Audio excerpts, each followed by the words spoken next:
Hola a todos, ¿cómo están? Bienvenidos a un nuevo programa. Hoy vamos a hablar de un tema súper importante para todos nosotros y es que en nuestras vidas atravesamos por diferentes momentos que pueden ser gratificantes o tal vez pueden ser puntos de dolor, ¿sí?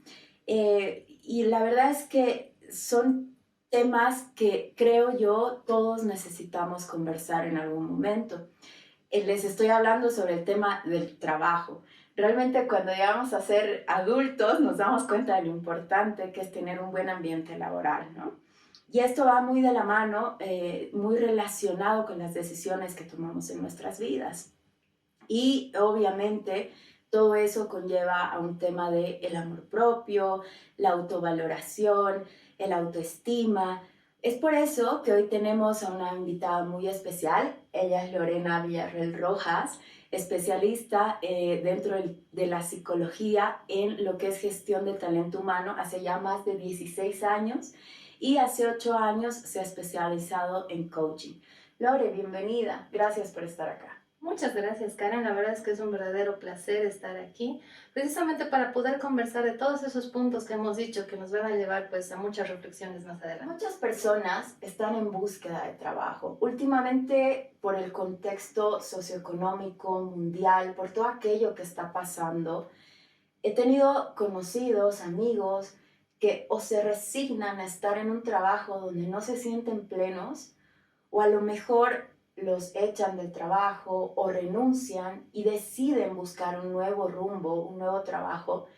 Y me dicen, es que no encuentro hace 3 meses, hace 6 meses. Entonces, dentro de tu experiencia, me gustaría que nos compartas diferentes puntos importantes, desde lo que es el currículum hasta temas mucho más relevantes que es el autoestima y el amor propio. Para ello, quisiera hacerte una pregunta justamente, que es, ¿cuáles son los puntos más importantes que debemos tomar en cuenta al momento de buscar un nuevo trabajo? Y creo que eso es algo que es importante que lo analicemos precisamente al momento de querer postular o el querer tener algún emprendimiento o querer estar ya dentro de lo que es el tema laboral, ¿no? Porque lo laboral implica muchos otros temas, como tú dices, la autovaloración, el amor propio, el respeto, el cumplir algunos objetivos y metas, ¿no? Entonces, antes yo entiendo también que el tema económico es algo súper importante y es por eso que también empezamos a buscar algún trabajo. Pero antes de iniciar una postulación, un proceso o algún emprendimiento en general, tenemos que precisamente valorar aquellos puntos en los que somos expertos, por así decirlo, ¿no? Buscar así como un checklist de qué son las cosas más importantes, qué es lo que nosotros dominamos, qué es lo que más sabemos y qué es lo que nos gusta. Que Ya. eso es algo por lo que algunas personas, por ejemplo, se sienten frustrados dentro de un trabajo, ¿no? O no me siento bien, no me siento valorado, porque precisamente están en un trabajo simplemente por el tema el tema económico, por así decirlo, ¿no? Entonces, algo que es sumamente importante es ver qué es lo que quiero, qué estoy buscando.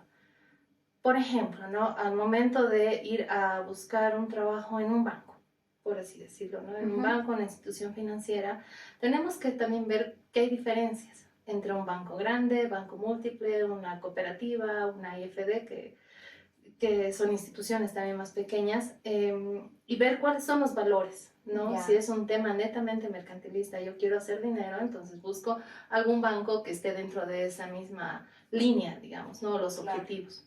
Si entramos en un trabajo en el que no nos sentimos a gusto con los objetivos y metas que son el foco de esa institución, pues va a pasar esa frustración, ¿no? Entonces, o vamos a renunciar o van a ocurrir situaciones que nos van a despedir o que no vamos a rendir al 100% o podemos sentir que realmente lo que estamos haciendo no está dándole ese valor agregado a nuestra vida. Entonces, lo primero que tenemos que hacer es un primer punto que hay que tener en cuenta al momento de buscar un trabajo o al hacer un emprendimiento, ¿no?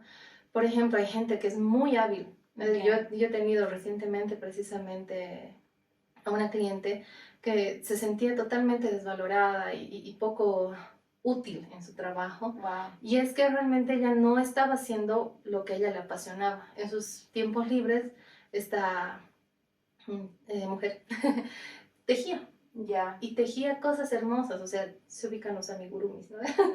No. Son los muñequitos que Ya. los haces a crochet Wow. y les salen hermosos. Ya. Pero ella decía, es que no voy a vivir de esto y no sé qué, o sea, tenía tanta confusión en ese tema de que tengo que, porque tengo una familia, tengo que, es el sustento de mi familia, y no puedo darme el lujo de hacer lo que quiero, ¿no? Ya. Entonces, es ahí donde uno tiene que ir buscando y viendo qué cosas, para qué soy buena y en qué quiero dedicarme, porque al final el trabajo llega a ser entre 8, 12 y hasta 20 horas al día. Correcto. Con respecto a lo que comentas, me viene una consulta. Muchas veces cuando estamos en colegio, somos muy jovencitos, llega el último año del colegio, tenemos 17, 18 años y hay como esa presión social de los papás de tienes que estudiar una carrera universitaria. Y puede ser que nos equivocamos y si bien terminamos la universidad, hacemos todo lo que corresponde, pero no era realmente nuestro camino, porque a lo mejor, ok, estudié administración, ingeniería, porque es lo que más da dinero, pero no es lo que amo. Entonces, muchas personas tienen como miedo de trabajar en lo que aman precisamente por lo que comentabas, que a lo mejor esto no me da dinero, no es lo que he estudiado. ¿Qué sucede? ¿Cómo tú le recomendarías a esa persona para que ese miedo lo trabaje y como que lo haga a un lado, digamos? Eso es un tema, sobre todo cuando estamos en esa etapa de adolescencia, que están los 17, 18 años, donde esperan que realmente tomemos decisiones y en algunos casos, y ese es un consejo para los papás y mamás, que el tema de la presión, más allá del dinero, o sea, hay muchísimos médicos, abogados, ingenieros que no ejercen porque no es lo que ellos realmente querían hacer y es más un tema de presión social, ¿no? Que, o sea, existen tests, existen exámenes en los que muchos psicólogos, colegas míos, ofertan este servicio, ¿no es cierto? En el que te dicen, bueno, tú eres hábil en esto, tú tienes ciertas puntos positivos en estas otras cosas, y te dan como no te dicen estudia psicología, estudia ingeniería, estudia medicina, simplemente te dicen en qué habilidades eres bueno y en qué te puede ir bien, ¿no? Entonces, yo les recomiendo que sí vayan por ese lado, pero que también vayan descubriendo poco a poco, ¿no? Es ahí muy importante que los adolescentes y los papás o mamás de adolescentes o las personas que tienen a cargo adolescentes vayan incentivando en aquellas cosas en las que ellos son buenos, ¿no? Más allá del dinero, porque dentro de mi misma carrera, hace tantos años que he salido atrás, me decían, de psicología te vas a morir de hambre, ¿no ves? Claro, sí. Entonces yo digo que siempre que hagas aquello que te guste, o sea, no va a importar el tiempo que inviertas al momento de estudiar o al momento de adquirir esa habilidad o perfeccionar la habilidad, porque mientras hagas para lo que realmente eres bueno y lo que te apasiona, pues siempre vas a salir. Pongámoslo así como ejemplo, para que nos comprendan. Yo estudio la carrera que soñaba, salgo de la universidad, y digo, ¿y ahora qué hago? Obviamente lo primero que voy a hacer va a ser intentar encontrar trabajos, postulaciones, y para eso claramente es muy importante tener un currículum. ¿Qué puntos son importantes para alguien como tú que está en la experiencia ya, ya eres senior básicamente, en cuestión de lo que es justamente la elección de un currículum para tomar en cuenta a la persona? Algo que he visto a lo largo, bueno, gracias a Dios en estos 16 años que llevo de haber salido profesional, que he entrado directamente a este tema de gestión de recursos humanos, que he descubierto que me apasionaba, porque sí he tenido el tema de, muy bien, me encanta psicología, pero entro a clasicología por otro lado. Claro. Yo quería hacer otra cosa totalmente diferente. Cuando probé ese algo que yo quería hacer, he dicho, no, este no es mi camino. Y eso está totalmente permitido. O sea, claro. el probar, el darse cuenta que uno en ese momento no es lo que esperaba, y dar un paso a un lado, pero ya con aprendizaje, pues es muy válido para tomar otro rumbo, ¿no? Entonces, eso me pasó, y obviamente cuando estás iniciando es difícil porque uno dice, bueno, he hecho tantos estudios, mis certificados de mis que son que das Pasantías, entre las pasantías, entre los certificados de cursos, talleres. Exactamente, todo lo que vas en la universidad, ¿no es cierto? Entonces intentas llenarlo, ¿no? Para mostrar que sí tienes interés o en cierta temática o tienes algo de experiencia en otro, en lo que quieras hacer, ¿no? Entonces, más allá de llenar el currículum con un montón de cosas, yo creo que les aconsejo es que sean bastante concretos, ¿no? Porque si llegan currículums así de 20 hojas en los que realmente el reclutador no llega a leerlo todo. Ya. Porque es una cosa de, no sé, en mi ejemplo, ¿no? Pasante en tal institución en recursos humanos. Y pongo absolutamente todo lo que hacía, ¿no? Entonces ahí como que el reclutador del otro lado tiene que ver pues tu currículum y el currículum de 20, 50, 100, hasta 300 personas más, ¿no? Que intentan obviamente mostrar lo mejor que uno es, ¿no? En cuanto al tema curricular, en el tema de experiencia o de estudios. Entonces lo que ahora está de moda, por así decirlo, es precisamente el ser concretos, ¿no? O sea, el poner edad, el poner dirección, el poner si eres casado, soltero, cuántos hijos tienes, pues eso ya no da. Y esto también va un consejo para las personas mayores, ¿no? Porque eso se ve más en currículums antiguos, ¿no? De que ponías absolutamente todo, así. Mi generación. Estado civil, que dónde vive, que todo, ¿no? Hasta el color favorito, ¿no? Entonces, no, ahora es simplemente hasta con un enlace de LinkedIn, que es lo que ahora se hace mucho, el entrar para tener un primer vistazo a las redes sociales, que eso es algo que la gente no cree, ¿no? He visto a varios adolescentes de mi entorno, no precisamente que haya estado en proceso de contratación, pero que sí han intentado postularse, que decía, ¿quién va a ver mi Facebook? ¿Quién va a ver mi Instagram? ¿Quién va a ver mi TikTok? Pero ahora sí lo hacen.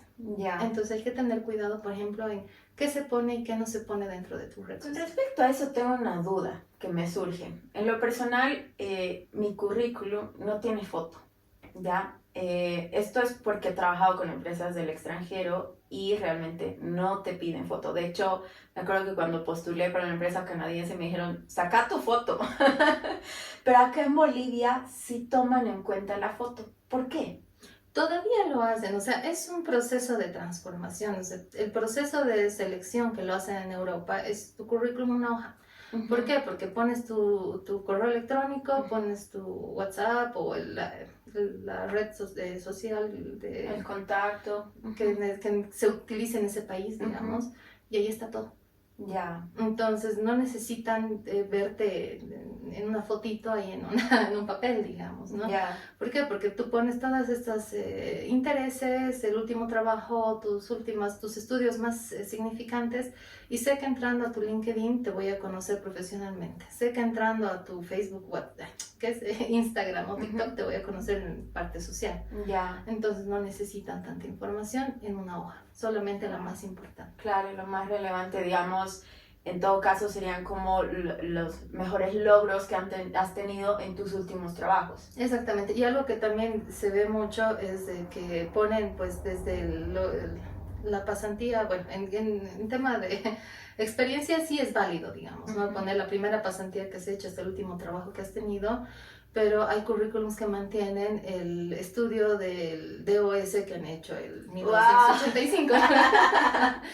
Y lo he visto. Entonces, es importante que los estudios tienen validez curricular, por así decirlo, de 10 años, ¿no? ¿Por qué? Porque lo que he aprendido el 2010, el Windows XP, pues al día de hoy ya no me sirve. Claro, totalmente. Entonces, si tienes esos cursos que de paso son de tecnología, lo mejor es mantenerte actualizado, actualizada e intentar eso, ¿no? Siempre mantenerse actualizado. Y lo que ha pasado, lo que realmente ya no es importante, pues simplemente mejor ya no ponerlo, quitarlo, ¿no? Tal vez en una entrevista, cuando ya llegues a una entrevista, sí puedes mencionar que el tema, por ejemplo, de Microsoft te ha encantado y que lo has estudiado desde el DOS, digamos, no sé. Claro. Pero que sí te has mantenido actualizado, ¿no? Simplemente como para decir que tu trayectoria en cierta temática se mantiene desde hace 20 años atrás, digamos, ¿no? Súper. Sí. Súper, qué buen dato. Ya saben, no pongan DOS. Dentro de el enfoque o las metodologías que utilizan para evaluar en una organización al postulante, ¿cuáles son esos enfoques? ¿Qué nos podrías comentar sobre eso? Sí, aquí en Bolivia se sigue manteniendo el tema de las pruebas y las entrevistas, ¿no? Pero ya cambió con todo el tema de la pandemia, pues ha obligado a todos los reclutadores a actualizarnos y utilizar más sistemas, ¿no? Ujú. En el que tú ya puedes hacer la prueba desde tu casa, no es necesario que vayas a la oficina como era antes, ¿no? Con tu papelito, Claro. con tu lápiz y demás, ¿no? Pero se sigue utilizando mucho eso. Pero en otras empresas también aquí en Bolivia se ve mucho el headhunting, en el que van viendo con diferentes instituciones de que Karen es excelente, ¿no? Entonces yo quiero a Karen aquí. Ujú. Entonces se contacta directamente con la persona y dice, Ya. sabemos de tu trayectoria, sabemos de lo que estás haciendo, queremos tenerte en nuestra institución. Ven, te vamos a entrevistar. Y la entrevista ahora ya no es tanto de qué me ofreces tú como postulante a mí, la gran institución, ¿no? Ujú. Simplemente mira lo que yo tengo para ofrecerte. Tú eres bueno y quiero que seas parte de este equipo. Como generando ya desde el inicio una fidelidad, digamos, ¿no? Para que se quede, porque pasa mucho que los millennials no queremos quedarnos más de 2 años en las empresas. Y el tema generacional es un tema muy aparte que tal vez podríamos tocarlo en otra. Pero eso es algo muy importante y también para las empresas, el que se den cuenta que los de la generación Z ya están inmersos en el tema laboral. Totalmente. O sea, los totalmente. millennials ya hemos quedado viejos. Sí, totalmente. Y estamos todavía con una generación X que tiene algunos, bueno, también no es general, ¿no? Pero hay muchas personas que se han quedado en el pasado, ¿no es Correcto. cierto? Ujú. Entonces, ahorita a los millennials que nos han dicho de muchas cosas, pero somos la generación que más fácil se adapta, pero que también no acepta todas las cosas que los de la X han aceptado. Correcto. Desde tu conocimiento, ¿cómo tú recomendarías a una persona que no ha sido aceptada? Porque volviendo a la pregunta del inicio, lo que te decía, ¿no? Hay mucha gente que hoy por hoy está buscando trabajo, manda su currículum, tienen experiencia, en muchos casos son seniors y no son tomados en los puestos que han ido postulando, ya sea porque su pretensión salarial es muy alta o están sobrecalificados, que es algo que se escucha mucho, o por ejemplo, bajan de cargo de jefe o de gerente a jefe, de jefe a un puesto más, digamos, operativo, y por esa necesidad de encontrar trabajo, y va muy de la mano, creo yo, con la autovaloración, justamente que la comentábamos en un inicio. Entonces, ¿qué tú recomendarías desde tu conocimiento para que las personas no caigan en esa desesperación, se mantengan firmes en lo que realmente corresponde para ellos? Algo que es vital, yo creo, para todas las personas que estamos dentro del tema laboral es poder tener siempre nuestro plan B. ¿Por qué? Porque la situación país, la situación mundial, pues no es favorable para estos siguientes años. Uh-huh. Y es posible que de aquí al 24 o 25 pues haya escasez, haya desempleo y obviamente va a haber gente que por la necesidad, porque tiene solamente un proyecto, se va a aferrar, se va a agarrar, porque pasa mucho. Yo me he especializado más en tema de instituciones financieras y lo he visto mucho en las instituciones con las que he trabajado, de que te llaman, te dicen, estás de jefe, pero ya no alcanza la plata, tienes que renunciar porque estás más de 10 años y eso implica un costo porque es el tema del bono de antigüedad, vacaciones y demás, ¿no? Uh-huh. Entonces, y tienes que irte, ¿no? O te vamos a bajar el salario, pero te quedas con un trabajo fijo. Wow. Y obviamente, si tu familia depende de ti, porque es el único ingreso, entonces tú vas a aceptarlo. Claro. Pero va a haber una desvalorización, desmotivación, tu amor propio. O sea, con esa cosa, con esa simple propuesta Uh-huh. de que tampoco la institución da para más, digamos, o sea, es ver de un lado de qué malvados, ¿no? Pero por el otro lado es que realmente no da más y la institución para mantener cierto equilibrio y para que nadie se quede desempleado, que la institución entre en una bancarrota o lo que sea, similar, tiene que tomar estas decisiones, ¿no es cierto? Yeah. Entonces, lo importante y lo que yo recomiendo a todos es que tengamos un plan B. ¿Qué recomendarías tú a una persona que se siente desvalorizada, que está pasando por un momento en el que postula los trabajos, no encuentra una respuesta positiva y obviamente está siendo afectada su autoestima, todo el tema emocional? Bueno, allí es importante, como estábamos viéndolo en un principio, de que uno se vuelva a alinear con uno mismo, ¿no? De cuáles son mis objetivos, cuáles son mis metas, qué es lo que quiero lograr o dónde me he quedado estancado en algún momento, ¿no? Porque pasa también dentro del trabajo que existen crisis, ¿no? Ha habido un estudio bien interesante al que he ido recientemente en el que presentaban estos resultados, de que hay personas que están más estables del primero al segundo año, del tercero al quinto existe esta crisis de me voy, me quedo, no cumplir con mis metas y demás, ¿no? Entonces, ver en qué momento esta persona se encontraba dentro del trabajo, ¿no? Y dentro de también sus mismas aspiraciones personales, ¿no? Y obviamente es frustrante el presentar de que este cargo es mío porque yo conozco de este tema, yo sé, yo puedo, ¿no? Y que de pronto ni te llamen, porque ese también es un error de parte de los reclutadores, de que ni siquiera llaman para agradecer por el tiempo que has otorgado exactamente a la institución, ¿no? Entonces, y eso obviamente te va a generar desconfianza en ti mismo. Entonces, es simplemente, como les decía a un principio, ¿no? Determinar bien a qué institución, más allá del cargo, no más allá del cargo, porque tú puedes haber sido gerente, pero la gerencia que te estás postulando, que si bien es una institución similar a la que estabas, pues los objetivos y la forma y la cultura organizacional, pues no es, puede variar. Exactamente. Claro. No. ¿Qué tips, recomendaciones nos darías para que realmente la gente cuando está haciendo su currículum, cuando se va a postular, sé que a lo largo de la entrevista nos has dado muchos tips, pero así, pongamos 5 tips súper claves para que realmente la gente se alinee de nuevo, se centre, para los chicos que han salido de la universidad digan, ahora sí lo hago con toda la confianza.